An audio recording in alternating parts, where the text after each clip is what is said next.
जय हिमालय, जय भारत।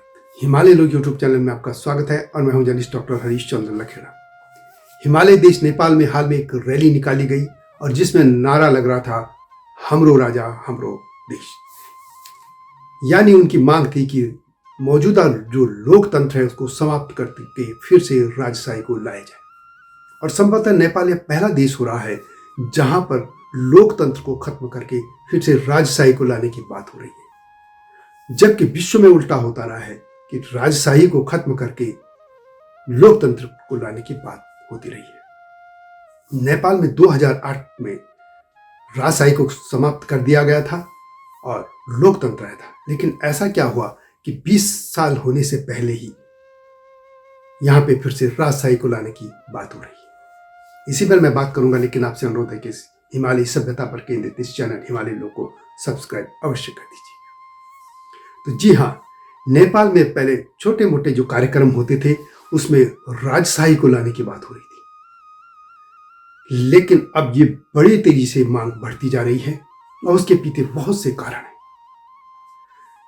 मुख्य कारण एक तो यह है कि पहले लोग ये मानते हैं कि वहां के लोग के पहले एक ही राजा था और अब वहां गली गली में राजा हो गए हैं। यानी अब वहां के राष्ट्रपति, प्रधानमंत्री, मंत्री, उसके अलावा जो स्टेट है वहाँ के जो मंत्री, ऑफिसर, विपक्षी पार्टियां, इसके अलावा जो जिलों के स्तर पर, ब्लॉक के स्तर पर या गांव के स्तर पर जो नेता है, सब राजा बन गए। पहले एक राजा था, अब कई राजा हो गए।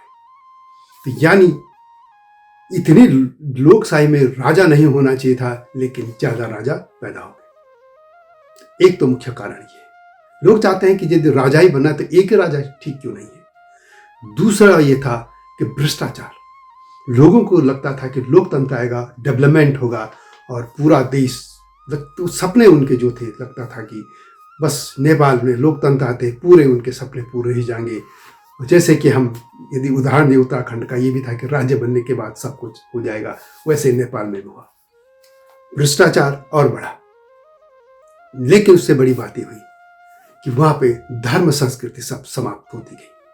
यह अकेला हिंदू राष्ट्र था विश्व में, लेकिन उसे पूरा जो यूरोपीय देशों का षड्यंत्र था और उसमें भारत के भी कुछ पॉलिटिकल पार्टियां शामिल थी उसमें, और उससे क्या हुआ कि उस पूरे को नष्ट कर दिया गया। और उसके बाद अब वहां पे जिस तेजी से मिशनरियों ने काम किया और पूरी तरह से नेपाल को कन्वर्ट करके या से उसको ईसाई देश बनाने की कोशिश हुई या फिर दूसरे यानी छिन्न भिन्न ताना बाना जो धर्म का हो गया था, उससे भी लोग चिंतित हो गए। इसके अलावा कि नेपाल को बनाने में जो पृथ्वीनारायण शाह ने नेपाल का एकीकरण किया था, उसमें सबसे ज्यादा योगदान था, उसमें था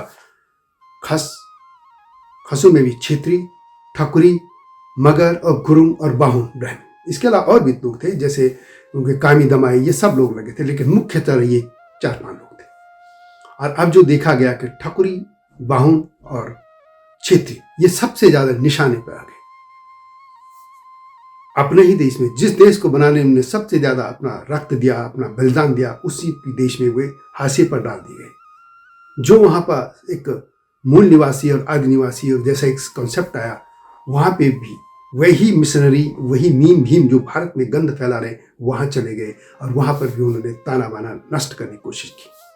इसके अलावा चीन से भी जो लोग आ रहे थे, वो मंगोल देश का कॉन्सेप्ट भी है, जिसका कि इसका कोई मतलब ही नहीं था, क्योंकि अधिकतर ये तिब्बती प्रवासी जो आए थे, ये चीन के शहर पर ये काम करने लगे। इसके अलावा नेपाल का जो राष्ट्रीय पशु है वो है गाय, और गाय को जिस तरीके खुलेआम कुछ लोगों ने काटा, उसको खाने के पार्टियां डाल दी सोशल मीडिया में, उससे भी लोग आहत हुए। यानी जो बहुमत 80% से ज्यादा वहां के हिंदू वही आहत होने लगे।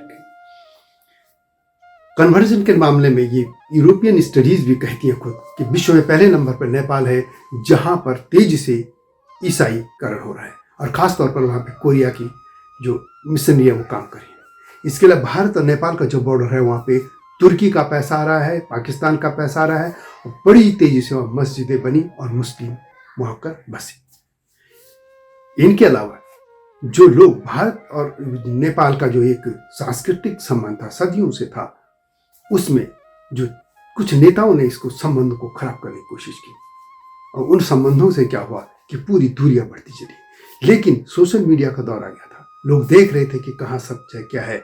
और जाहिर है कि भारत में जब हिंदूवादी पार्टियां आई, भारतीय जनता पार्टी, तो उसका असर तो यहाँ पड़ना ही था। और इस चीज में एक और था कि गोरखा जो वहाँ की जो भारत में भी रेजिमेंट है, गोरखा जो शब्द था जिन्होंने पूरा सतलज तक अपना साम्राज्य बढ़ा दिया था और पूरब में सिक्किम तक, वो जो गोरखा थे, गुण गोरखाओं की पहचान थी मुख्य तौर पर गुरु गोरखनाथ थे, और जिनका मठ है गोरखनाथ में, और जिसके जो मुख्यमंत्री हैं आजकल उत्तर प्रदेश के मुख्यमंत्री योगी आदित्यनाथ। हिंदू वाहिनी उनकी जो संस्था है, इन लोगों ने भी प्रयास किया। और योगी और ये जो लोग थे या तमाम जो नेपाल में लोग चिंतित था एक वर्ग, ये तमाम उनका गुस्सा फूटा माओवादियों के खिलाफ। माओवादियों ने भी क्या किया कि माओवादियों ने अपनी सरकार को चलाने के लिए कोई स्थिर सरकार नहीं दे पाए, डेवलपमेंट का कॉन्सेप्ट नहीं था, और कुछ नेता तो पूरी तरह से चीन के पाले में चले गए। बैलेंस होने की यदि नेपाल के लोग चाहते थे, यदि करना भी है भारत और नेपाल में, तो बैलेंस तो होना चाहिए था। नेपाल के लोग भी चाहते थे कि भारत और चीन में यदि बैलेंस या संबंध बनाए रखें तो बैलेंस तो रखना ही चाहिए था। लेकिन कुछ नेता चीन की तरफ चले गए। ये तमाम बातें थी, डेवलपमेंट हुआ नहीं, पलायन होता रहा ऐसे, जैसे भारत में आज भी बड़ी संख्या में रोजगार के लिए लोग आने लगे। वही इन तमाम बातों से लोग चिंतित हुए और ये पहले छोटी छोटी सभाएं हुई, उसके बाद मामला बढ़ा और अब इतना व्यापक हो गया, इतनी बड़ी रैली कि उनको पूरा नेपाल में अब ये संदेश चला गया है। यह परिवर्तन कोविड काल यानी कोरोना काल जब आया था उसके बाद ज्यादा हुआ, क्योंकि यह भी देखा गया कि जब वैक्सीन के मामले में भी लोगों ने चीन के बजाय भारत की जो वैक्सीन थी उसको प्राथमिकता दी। इसके अलावा श्रीलंका का भी उदाहरण सामने था। श्रीलंका में किस तरह चीन के कारण उनकी जो अर्थव्यवस्था सी, इकोनॉमी, वो तहस नहस हो गई। इन तमाम कारणों से वहाँ के लोग यथार्थ पे आ गए, यहाँ तक कि माओवादी भी यथार्थ में आ गए। उन्होंने भी देख लिया कि हिंदुत्व जो ताकतें थी उनको आप इग्नोर नहीं कर सकते। यही बात है कि जब वहाँ के प्रधानमंत्री भारत आए थे, प्रचंड, पुष्प कुमार दयाल प्रचंड, तो वो उज्जैन में गए थे काल भैरव के दर्शन में, महाकाल के दर्शन करने, और वो इस तरीके से व्यवहार करने लगे जैसे कि वो एक हिंदूवादी नेता हो।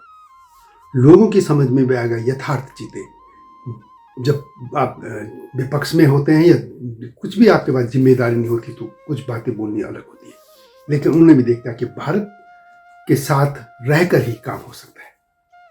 इन तमाम बातों से वहाँ असर हुआ और लोग फिर इस तरीके सोचने लगे कि उनको एक अपनी आइडेंटिटी तो हो, लेकिन उनको एक ही राजा चाहिए, ये 1000 राजा नहीं चाहिए। और उसमें भी सबसे बड़ी बात है कि ये बात भी आई कि हिंदू राष्ट्र का दर्जा ही आखिर क्यों खत्म किया गया। इन तमाम बातों से वे लोग फिर आंदोलन थे और एक देर सवेर नेपाल को इनको राजशाही लानी पड़ेगी। ठीक है, राजशाही उस तरीके से नहीं आएगी, बिल्कुल नहीं आएगी जैसे राजा की चलेगी, जैसे ब्रिटेन में है, जैसे जापान में है, जैसे थाईलैंड में है। एक आलंकारिक तौर पर सेरेमोनियल इस तरीके के राजा जरूर होंगे जो राष्ट्राध्यक्ष होंगे, सत्ताएं रहेंगी लोगों के पास, लेकिन उसमें उनकी संस्कृति बची रहेगी और सब कुछ होगा। यहां तक कि आप कई वीडियो देखिए कि वहां के मुस्लिम भी ये कहते हैं, जो नेपाली मुस्लिम है, भारत से गए या दूसरे पाकिस्तान से, उनकी मैं बात नहीं करूं, वो भी कहते हैं कि यहाँ पे हिंदू राष्ट्र होना चाहिए, क्योंकि उनको भी लग रहा है कि संस्कृति उनकी बच सकते हैं। बहुत से आप देख सकते हैं। इसलिए नेपाल के लोग अब फिर से राजशाही को लाने की बात करने लगे।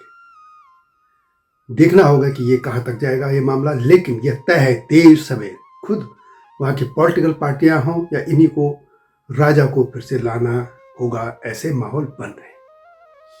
अब इसके बाद मैं आपके मेरे जो दूसरा चैनल में उसमें विस्तार से बातें आएंगी कि क्या जो लोग कहते हैं कि क्या भारत के जो लोग थे या कोई पॉलिटिकल पार्टी या सरकार की थी, क्या उनका रोल था नेपाल में राजशाही को खत्म करने का, या आखिर वहाँ पे जो पॉलिटिकल पार्टियां भारत की उसमें सबसे जो नेता लोकप्रिय हैं वो कौन है। इस तरह के बहुत से मुद्दे हैं।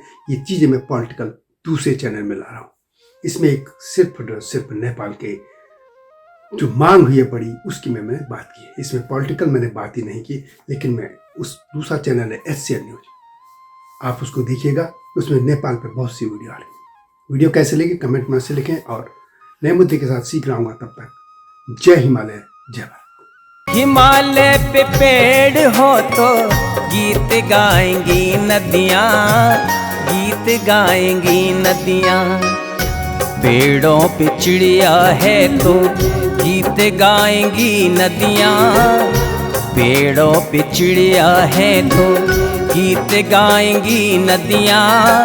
माँ की लोरी जैसे होते हैं नदियों के गीत।